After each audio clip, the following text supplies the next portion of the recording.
Ew, gotta get rid of this old Backstreet Boys t-shirt. Tell me why. Because it stinks, boys. Tell me why. I've washed it so many times, but the odor won't come out. Tell me why. No, you tell me why I can't get rid of this odor. Have you tried Downy Rinse and Refresh? It doesn't just cover up odors, it helps remove them. Wow, it worked, guys. Yeah.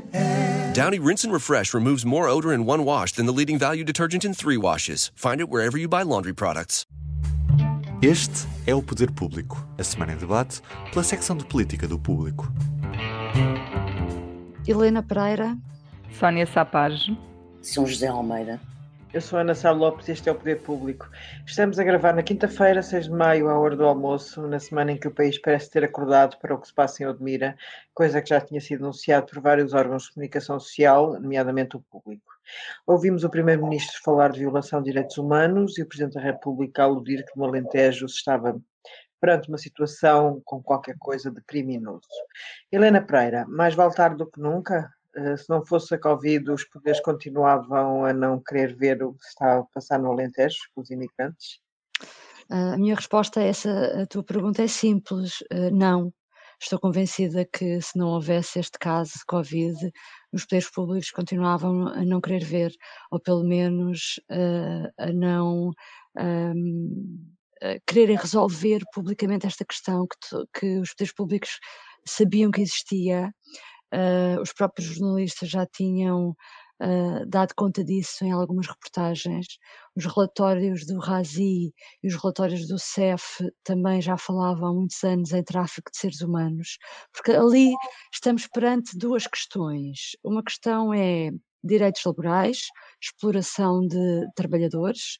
Outra coisa que vem misturada com isso e que o autarca de Odmira chamou muita atenção nas últimas semanas, que tem a ver com os indícios de tráfico de seres humanos, ou seja, pessoas que estão a ser utilizadas por redes que pagam para vir para a Europa, não para trabalhar, para fazer trabalhos agrícolas, mas para fingir que fazem trabalhos agrícolas, no fundo, para conseguir entrar no espaço europeu. E isso chama-se tráfico de seres humanos. O CEF, desde 2010, que tem relatórios em que fala que Portugal está a ser usado como plataforma para algumas redes operarem. O ano passado, a Guarda Civil Espanhola desmantelou uma rede em que o cabecilha do grupo vivia em Portugal e chegaram a fazer buscas em Portugal. Ainda este ano houve também uma rede com origem no Kosovo que tentava fazer chegar cidadãos daquela zona do mundo a Portugal, à Irlanda, mas o destino depois era ir também para os Estados Unidos e para o Canadá. Portanto, sabe-se que estas notícias existem, sabe-se que o CEF investiga, a Polícia Judiciária investiga, mas ainda, quer dizer, não temos consequências disso. E ainda relativamente a este ambiente de trabalhadores da agricultura, esta semana o delegado de saúde de Lisboa e Valdo Tejo dá uma entrevista ao Público em que revela que há mais casos parecidos com estes de Odmira, em trabalhadores rurais, na zona da Lesíria e do Tejo. Portanto, podemos não ficar por aqui e nem sei se não haverá noutras zonas do país, e acho que é uma oportunidade para isso também ser visto e debatido. Sónia Sapage, como explicar este manto de silêncio das instituições sobre esta quase escravatura que se passa mesmo aqui ao lado? Eu acho que não se explica de maneira nenhuma, não há explicação nenhuma a não ser o excessivo centralismo que nós temos sempre em Lisboa e Porto, nas metrópoles, esquecendo o resto do país, que se diz sempre esquecido e que se percebe que é verdade, por tudo aquilo que a Helena já disse, não é? Tem havido sucessivos artigos, sucessivas reportagens em jornais sobre o assunto.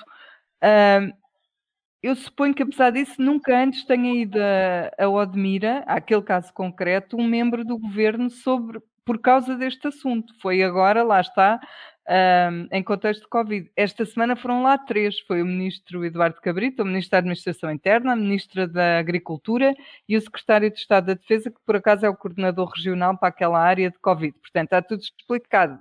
A atenção ao assunto é dada exclusivamente por causa da pandemia.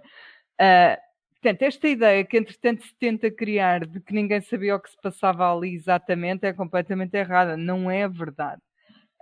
O que é verdade é que este nunca foi um assunto de Estado, não é? Nunca teve essa importância, nem para o PS, para os governos, nem para o PSD, porque isto não nasceu nos últimos anos. E nem sequer os processos judiciais, os inquéritos, nasceram hoje, não é? Ainda ontem ouvíamos na entrevista à RTP Rui Rio dizer que há inquéritos há 2 anos e não se sabe de nada. De facto é verdade. 2 anos depois, uma evidência que está reportada em tantas notícias de jornais, 2 anos depois, judicialmente, não há nada, zero, não se conseguiu... enfim, são questões complicadas, eu sei. Ouve-se dizer que envolve máfias e tráfico de seres humanos e, portanto, eu percebo que não sejam investigações fáceis, mas realmente tudo o que se complica em Portugal em termos de justiça acaba por se arrastar demasiado tempo até que se cria uma situação destas. E é verdade, creio que existam mais casos destes pelo país. Esse que é nomeado agora na entrevista ao público, mas outros também. Isto de facto pode ser dramático e a pandemia trouxe muitas coisas más, mas olha, também trouxe muitas coisas boas no sentido de que conseguimos tirar o véu que estava a esconder determinadas situações e eu penso que agora não há forma não há volta a dar, não é? O assunto está aí e está para ser tratado, não pode morrer assim.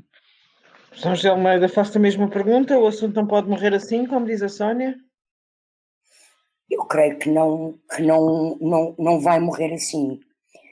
Há aqui 2 dimensões do problema, como a Helena estava a falar sobre uma, já se falou muito, já falaram muito, que é a questão do tráfico de seres humanos e nas redes de introdução de pessoas na Europa,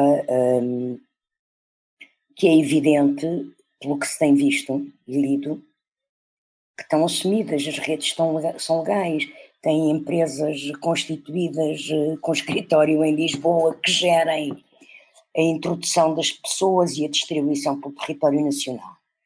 É evidente que esse crime já tinha sido falado, sabe-se agora que está a ser investigado, esperemos pelos resultados, são coisas sempre difíceis de provar e de julgar e de condenar, são redes de tráfico muito sofisticadas e com testas de ferro, que têm bons advogados, que têm...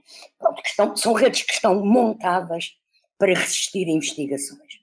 Mas para mim há aqui uma outra dimensão que foi exposta e que me preocupa também muitíssimo, que é as condições subhumanas em que os imigrantes vivem em Portugal. Concretamente, os imigrantes trabalham na agricultura. Eu acho inqualificável, e aqui assim acho que não só os presidentes de Câmara são responsáveis, e o presidente de Câmara de Odmira não pode dizer que não sabia, como o próprio governo não pode dizer que não sabia, porque há autoridades de fiscalização do trabalho, há autoridades de fiscalização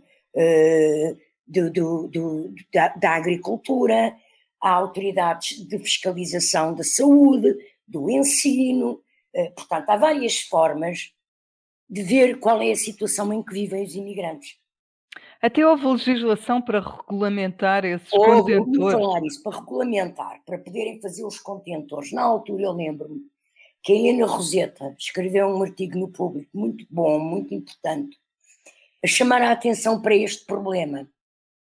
Porque mesmo a criação dos contentores, se não for fiscalizada, claro, porque não se pode construir, é paisagem protegida, portanto, põem contentores onde fazem camaradas para os trabalhadores. Pronto.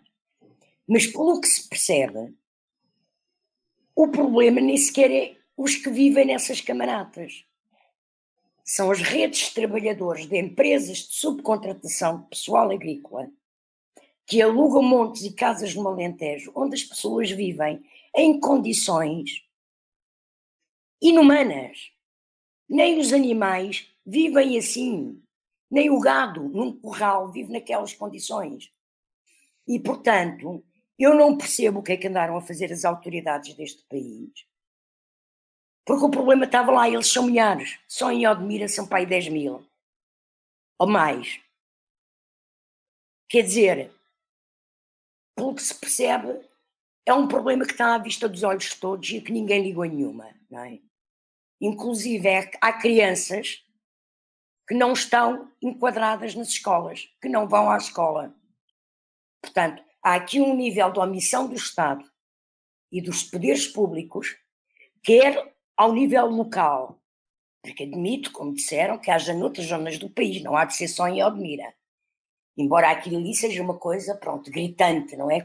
Envolvendo milhares de pessoas. Mas não percebo o que é que os poderes de fiscalização neste país fazem, as autoridades que fiscalizam, onde é que elas estão, como é que, por exemplo, a GNR nunca percebeu o que ali se passava. Quer dizer, há vários níveis de autoridade que deviam ter sinalizado isto e que andaram a fechar os olhos. Mais uma vez, em Portugal, nós temos leis para tudo, entidades para tudo, e depois ninguém faz nada, não é? E temos pessoas, milhares de pessoas, a viver em condições que, eu repito, o gado num curral está mais bem instalado, ou os cavalos numa cavalariça. Oh, Ana, eu acho que isto depois também tem a ver com outro problema, que é a questão da agricultura intensiva, dos preços da agricultura, dos preços baixos. Quer dizer, é preciso produzir a preços tão baixos que tudo isto é uma pescadinha de rabo na boca, não é? Aqueles funcionários não têm condições nenhumas porque as compras também são esmagadas, compram os produtos a preços irrisórios e é tudo framboesas são assim. de borla. Hoje em dia compram-se framboesas, que era um produto Sim. raríssimo. Não, e para eles, para quem vende, são mesmo de borla. Nós ainda compramos no supermercado e pagamos um X, mas quem vende, os preços são totalmente esmagados e isso são coisas que depois não convém, ninguém quer mexer muito. Pronto, tem a ver com tudo isso. Acho mesmo que é uma pescadinha de rabo na boca. Mas é um problema gravíssimo a esse nível mesmo. Essa concorrência existe noutros setores da agricultura. Existe noutros setores de produção e isso não impede. As pessoas podem ter salários baixos, mas não têm que viver naquelas condições de Claro que não, São José, ninguém tem de viver A naquelas concorrência condições. não explica tudo. O que eu digo é que é exatamente o que se passa na China com os menores que trabalham nas fábricas de roupa que nós compramos cá. Sim, mas Portugal é uma democracia, não é a China. É? E, por um lado.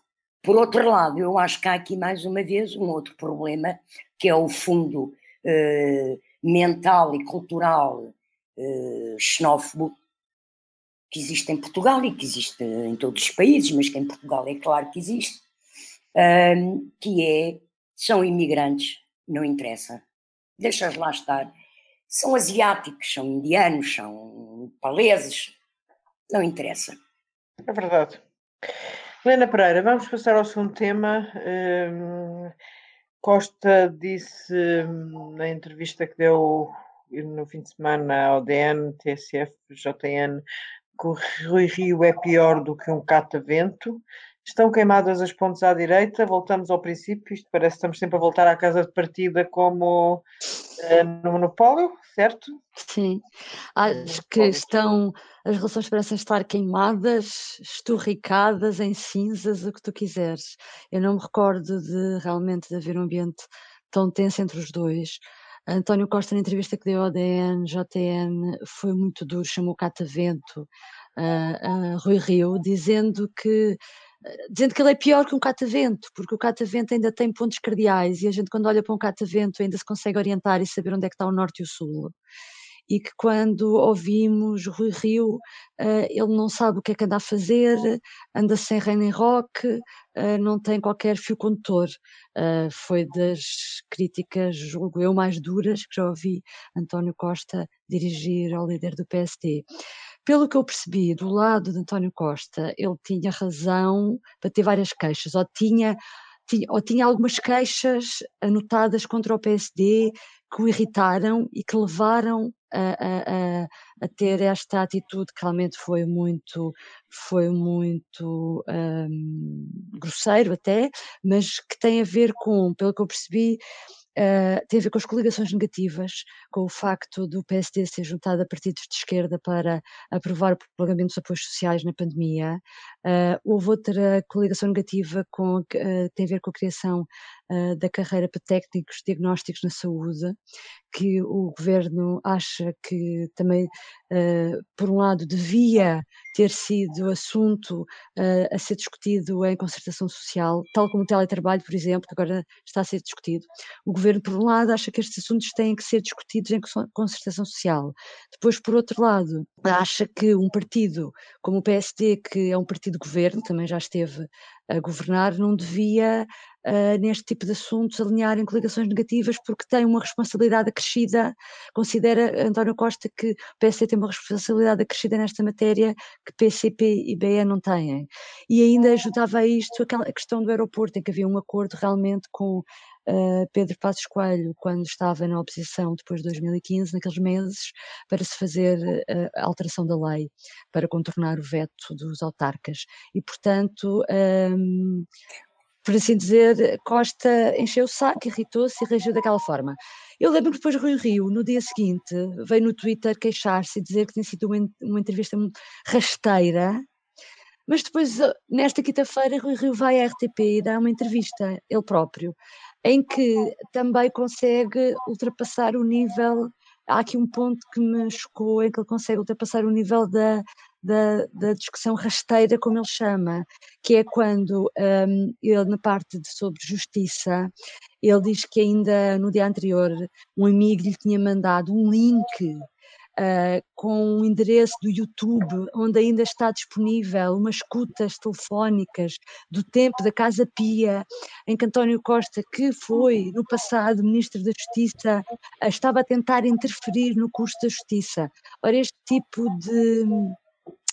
É que foi exatamente assim que ele contou a história. Para quem critica o nível rasteiro de acusação política, que foi o que Costa fez, quer dizer, perde toda a autoridade também Rui Rio quando reage desta forma, quando na parte da justiça ele até tinha razão no ponto, que é quando diz que não se pode simplesmente dizer à justiça que é a justiça e à política que é a política, porque a política tem que dar os meios à justiça para ela funcionar quando ela não consegue funcionar.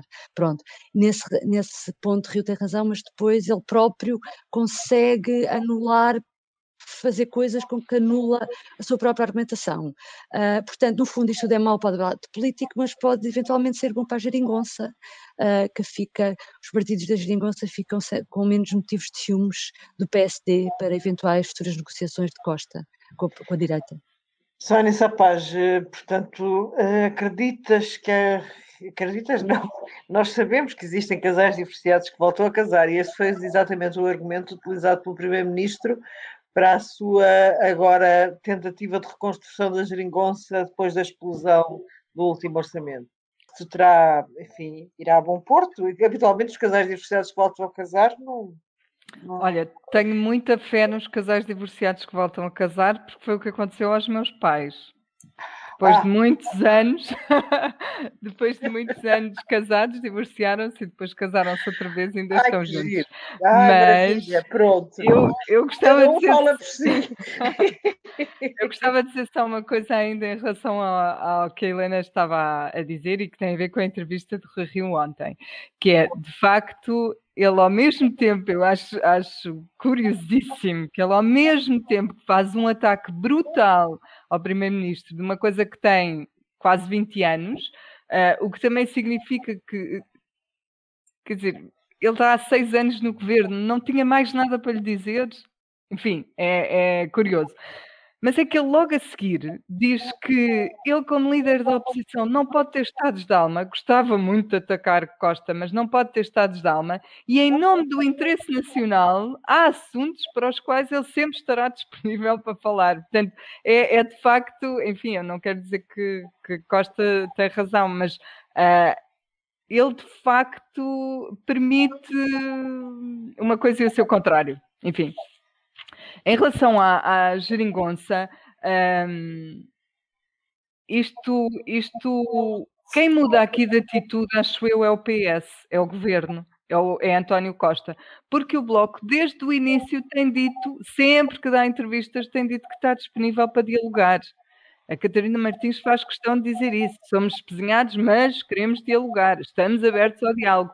Portanto, aqui a mudança de atitude é de António Costa, que houve uma altura em que se distanciou do Bloco, sobretudo do Bloco, mais próximo e a negociar até mais tarde com o PCP, e agora quer dar a oportunidade ao Bloco de voltar ao mesmo nível de entendimento. Eu não sei se as coisas podem voltar a ser como eram, neste caso, apesar da minha fé nos casais divorciados que se voltam a juntar, porque acho que aconteceram demasiadas coisas pequeninas, foram demasiadas picardias, foi demasiado desprezo para um partido esquecer isso tudo e votar um orçamento. Não sei. Por outro lado, eu não sei se o Primeiro-Ministro está de veras preocupado com isso ou se acha que qualquer momento, a partir de agora, do fim da pandemia, qualquer momento é bom para ir a eleições. Porque ele continua a ter bons números nas sondagens, ganharia se não deixasse o Chega crescer muito, o PST nunca descolou ao longo desde que foram as eleições de 2019. Portanto, eu creio que ele até capitalizou a gestão da pandemia, portanto, eu creio que também na cabeça dele há de estar uma coisa desse género. Eu concordo contigo, porque acho de facto este é o momento certo para ir a eleições, com o fim da pandemia, que a gestão não correu mal ao governo, a oportunidade única de ter um Rui Rio que não consegue captar o centro, por causa da sua aliança do futuro do Chega que está implícita, é absolutamente única. Quer dizer, o orçamento pode passar, com certeza, mas também não me espanta que este amor todo não fosse para fazer um casamento feliz a seguir ao divórcio. Pode acontecer, mas estou, por acaso, concordo inteiramente contigo. É que imaginem a quantidade de pessoas que votariam PSD que agora não votam, como aconteceu com aquela maioria absoluta do Sócrates contra a Santana. Há aqui um momento, com medo que o Rui Rio vá fazer a coligação com o Chega, que é o que vai fazer, ele diz, não já ninguém se está a admirar. Aliás, não só ele diz, como todas as pessoas da direita dizem. Isso, entramos aqui num ponto. Bem, depois da minha pequena intervenção, o próprio Rui Rio, ontem na entrevista, não se assume como um ganhador. Ele praticamente dá a entender que as autárquicas não são para ganhar, são para ter um bom resultado, são para melhorar o número de vereadores. Nem sequer já se fala em câmaras, porque ele diz que isso é difícil, não se pode exigir isso a um partido, pode-se exigir à direção que apresente bons candidatos e por isso ele será responsabilizado. Mas ele já nem se assume como um vencedor. Eu acho que ele parece que em algumas situações, e nomeadamente nas autárquicas, em algumas que envolvem autárquicas, ele atirou de facto a toalha ao chão. E acho que o Primeiro-Ministro está atento a isso tudo e saberá tirar partido de tudo isso.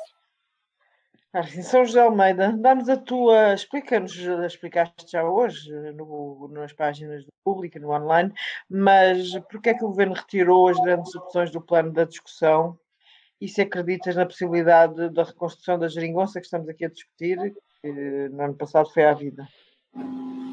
Eu acho que vocês já disseram tudo, mas tentando, quer dizer, retirou as grandes opções do plano e pôs ou seja, baixou à comissão, não retirou. Retirou de votação, era o que eu queria dizer. Sim. Porque o PCP, como eu cito, O Observador, que deu essa notícia primeiro que nós, o PCP fez saber que ia votar contra, porque estava a sentir-se condicionado, e portanto o PS requeriu que baixasse sem votação para negociarem. Eu acho que o governo está a tentar negociar e vai fazer tudo para negociar com todos os partidos. Agora, eu, lendo a entrevista de António Costa ao Diário de Notícias, Jornal de Notícias e TSF, o que eu vejo ali é a repetição do que se passou o ano passado. Já o ano passado, numa entrevista ao Expresso, ele tinha sido muito inconveniente com o líder do PSD e agora foi até em termos mais duros. E duros e agressivos mesmo. Acho que não... Pronto, um primeiro-ministro não deve falar assim. Pode dizer aquilo tudo sem dizer, com aquele tom e aquele vocabulário. Mas ele está, de facto, a tentar colar o PSD ao Chega, coisa que, aliás, o Rui Rio nem precisa de ajuda para que essa colagem fique feita, não é? Nenhuma. Mas, portanto, está a tornar isso, está a procurar o eleitorado do centro, vai tentar negociar o orçamento, mas é claro que a partir de outubro, com a população portuguesa vacinada, com a pandemia controlada e sem grandes consequências fatais, não é? É o ideal para António Costa, é o momento ideal para António Costa. A partir de agora, se não houver orçamento, vamos para as eleições. Porque, por um lado, ele tem o PSD encostado à direita, não é? Rui Rio, que começou o mandato no centro, encostou-se à direita. Por outro lado, ele sabe que eleitoralmente, se não houver orçamento e o governo cair porque não há orçamento, o eleitorado de esquerda vai penalizar o BE e o PCP por isso. Porque nós temos que perceber aqui uma coisa, quer dizer, o que é que garante o reforço eleitoral ao PS neste momento? Admito que possa não ter, mas vai tentar ter maioria absoluta.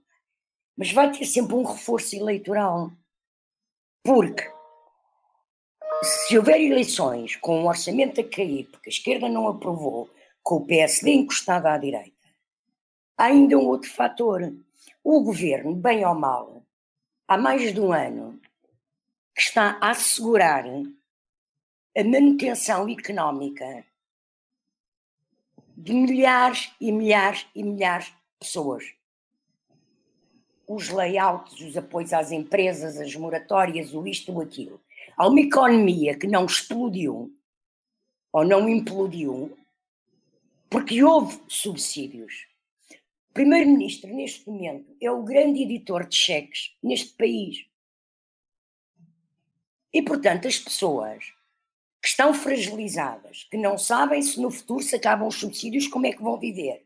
As empresas que se deixam de ter apoios não sabem como é que vão sobreviver. Neste momento, as pessoas têm uma imensa tendência em votar em quem lhes assegura o rendimento. Portanto, não há aqui só os fatores políticos que fragilizam a esquerda em eleições e fragilizam a direita em eleições antecipadas, como há o facto de António Costa ser a pessoa que neste momento está a assegurar financeiramente a vida de milhares de portugueses. Milhares e milhares. Milhões, talvez. E, portanto, ele tem, olha, é a tempestade perfeita, é o chamado tempestade perfeita, para tentar uma maioria absoluta. Tendo a pandemia controlada, admito que ele nem sequer se importa, não digo que queira, também não quero estar a dizer que ele deu aquela entrevista falando assim de Rui Rio, porque já estava a pensar que quer eleições, mas admito que não o preocupe grandemente e que ele saiba que sai beneficiado de umas eleições antecipadas.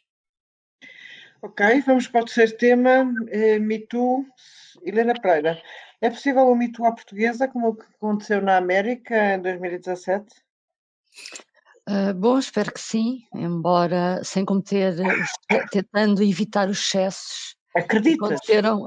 Acreditas que se passa Espero. alguma coisa em Portugal? Não se passa Espera nada. aí, vou primeiro terminar a frase. Espero que sim, espero muito que sim.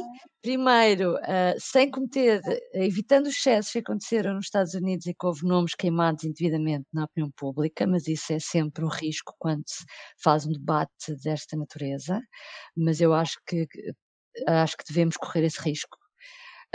Agora, acho que estamos a fazer um caminho de uma forma muito tímida ainda, mesmo na comunicação social. Concordo contigo, Ana, mas quero ser otimista. Mas é verdade que estamos ainda muito longe, mas acho que foi o mais perto que já chegámos e espero que isto não fique por aqui, porque tem que haver. Ou sou eu a pessoa a estar pessimista? Porque vale que estás muito pessimista, sim. A gente muda de... Eu estou, pronto, eu quero dar um empenho à coisa, porque acho que tem que se fazer pressão. Tem que haver este debate, temos que continuar a alimentar este debate, porque tem que se fazer, tem que haver pressão sobre este tipo de situações, para que, por um lado, as vítimas se sintam mais seguras para poder denunciar estes abusos e para que as pessoas para acabar também com alguma permissividade que existe na sociedade portuguesa, para acabar com a impunidade que muitas das pessoas que fazem assédio sexual e assédio laboral, diz Ana? As pessoas em cargos de poder, estamos a falar, há vários tipos de assédio, mas estamos concentrados no assédio. É no assédio, sim, exatamente. É fazer, no fundo, é haver esse assédio sexual e ameaçar ou não dar emprego, ou tirar o emprego a alguém, o trabalho a alguém, pronto. E, portanto, e por último, acho que neste debate se também devia debater mais outra vertente, que é, deve ou não isto ser um crime público? Ainda há pouco tempo nós fizemos um trabalho no Público em que a UMAR vinha falando nisso. Porquê? Porque há muito poucas denúncias de queixas por assédio sexual e assédio moral, e tem a ver com esse ambiente que existe, em que as vítimas também não querem falar disso, e os agressores muito menos. E só para terminar, o enquadramento legal diz que o assédio está previsto no Código de Trabalho e é uma contraordenação, ou seja, a pessoa é multada. Eu sei que falar de crime público significa que uma pessoa que assiste a uma situação dessas ou que é testemunha, enfim, pode ir à justiça, e a justiça automaticamente abre o inquérito, e às vezes mas nós devia-se fazer esse debate, não é? Agora... Sim, nós percebemos a dificuldade disso para as vítimas, porque em alguns casos não estão em condições psicológicas de falar nisso até às vezes, mas tem que se falar nisso e tem que se ver qual é a melhor solução. A última coisa é aquilo que estamos a viver, que é o silêncio, como se não acontecesse nada, como se não se passasse nada em Portugal. Isso não pode ser. Sónia Sapaz, um deputado do Bloco de Esquerda foi acusado de violência doméstica e veio dizer que ele é que foi a vítima e vai processar a acusadora. Mesmo que esteja a falar verdade, isto não é prejudicial para um partido que tem o feminismo e o combate à violência contra as mulheres como uma das suas mais expressivas bandeiras? Eu acho que o Bloco está numa situação impossível. Acho que é mesmo daqueles momentos terríveis para um partido que, no caso do Bloco de Esquerda, até quis criminalizou, arranjou multas para o piropo, não é? Portanto, enfim. Mas porquê é que eu digo que está numa situação impossível? Porque se ensaia qualquer tipo de censura ao seu deputado, é mau, não é? Porque ou terá de o afastar, ou ainda por cima ele é candidato a uma Câmara, não é uma coisa boa. Se ignora as queixas e o tema, sobretudo o tema, quando passou o tempo pelo país a defender mulheres que se diziam vítimas de violência doméstica, é no mínimo hipócrita politicamente. Por isso eu acho que não há nenhuma saída feliz para o Bloco de Esquerda. Pois, isto é muito complicado porque o deputado basicamente acaba por elencar todas as desculpas que o próprio Bloco de Esquerda dizia que os agressores costumavam elencar. Ela mente, ela é maluca, ela não sei quê. Ele tem consciência disso, porque ele próprio fala disso Ele no escreve isso. comentário, no Eu, comunicado. eu sei que a 99%, não sei se a expressão é esta, das vítimas têm razão, mas no meu caso sou eu a vítima. É. São José Almeida, chegou a altura do mito português ou ainda não estamos preparados para isso? Eu acho que não. Não vamos, eu percebo o que a Helena Pereira disse, mas acho que não, sabes? Eu há muitos anos que preocupo-me bastante com estas questões e indigno-me bastante com estas questões, mas acho que o mito à americana nunca teremos. Primeiro porque Portugal é um país católico, de cultura católica, mesmo os ateus têm uma cultura católica, um fundo moral católico, e não somos um país protestante como os Estados Unidos, não é? Em que essas coisas são completamente diferentes. E há uma diferença basilar, que é a confissão. A confissão nos católicos é íntima, E apaga o inviolável, e num país protestante e na cultura protestante a confissão é pública e os pecados pagam-se na terra, não se pagam no céu. Bom, mas, tirando isso, somos um país profundamente machista e sexista. E, portanto, é normal, em Portugal, que uma mulher seja assediada. É normal. Sexualmente assediada, uma coisa que faz parte. Quer dizer, de uma forma ou de outra, acho que todas as mulheres em Portugal já se passaram por isso. Como também somos uma cultura de respeitinho e de dependência do poder, que uma pessoa num cargo de poder é normal que faça assédio moral, laboral. Portanto, eu penso que Portugal nestas questões do que é os direitos de género e de igualdade de tratamento de homens e de mulheres e de respeito pela dignidade das mulheres, é um país ainda muito atrasado. Há muita coisa que evoluiu, é evidente. Estamos muito melhor do que estávamos há 10 anos. Estamos ainda muito melhor do que estávamos antes do 25 de Abril, nem quer não há comparação, é outro mundo. Mas termos um fenómeno sério sobre isto em Portugal de denúncia, não acredito. Depois há um problema terrível neste país. É que toda a gente é amigo de toda a gente e janta com toda a gente e conhece toda a gente. E como isto, acho que a Helena que dizia, é uma mesa, enfim, no meio de uma aldeia, daquelas mesas assim fartas.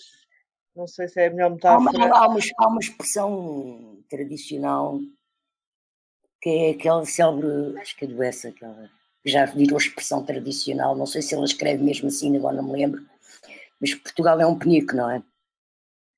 Pois, um bidé, já não me recordo. Não sei se é bidé, se é penico, mas a ideia é essa, somos muito pequeninos. É um país. Dá cabo de qualquer discussão séria sobre vários assuntos. E mentalmente somos muito pequeninos também sobre o que é a autonomia, sermos autónomos, sermos... pronto, é muito difícil, não há nada do que se passa nos Estados Unidos pode acontecer em Portugal. Na Europa toda é difícil, mas em Portugal é um dos países, acho que em França também será muito difícil, porque também é um país muito machista. Em França houve agora uma omertá sobre um caso de abuso de menores. Enfim, sim, mas é um país também muito sexista, muito machista. Mas não, eu não tenho nenhuma grande expectativa sobre isso. É bom que as pessoas que estão a falar falem. É bom que o façam sem exageros, porque isto também não pode virar uma peixeirada, porque senão perde eficácia. É bom que sejam criados instrumentos legais de proteção, não é? De proteção. Sim, os tais 6 meses que falava a Helena... Eu acho inacreditável que a pena para assédio sexual seja uma multa. Tem que ser cadeia. O prazo para fazer queixa seja 6 meses. Tem que ser cadeia, tem que ser cadeia. Quer dizer, quem faz isso é como bater numa mulher. É como a violência doméstica. Quer dizer, são crimes e têm que ser punidos como crimes contra a dignidade das pessoas. Pronto, mas acho que é um momento até importante para se poder avançar na lei, se for criado um movimento social, ainda que pequenino e com pouca estridência, que se agravem as penas e se passe a punir com prisão este tipo de crimes, mas não tenho grandes expectativas. Ok, e com algum ceticismo acabamos este Poder Público de hoje e voltamos para a semana e até lá. Até lá. Até breve. Deus. O público fica no ouvido. O que faz um bom azeite? Sabe como escolher? Venha descobrir e explorar este produto tão importante da nossa gastronomia na Escola do Gosto. Dia 25 de novembro no Porto, venha provar e aprender com Ana Carrilho, Edgardo Pacheco e o chefe André Cabrita. Os lugares são limitados. Inscreva-se já em público.pt.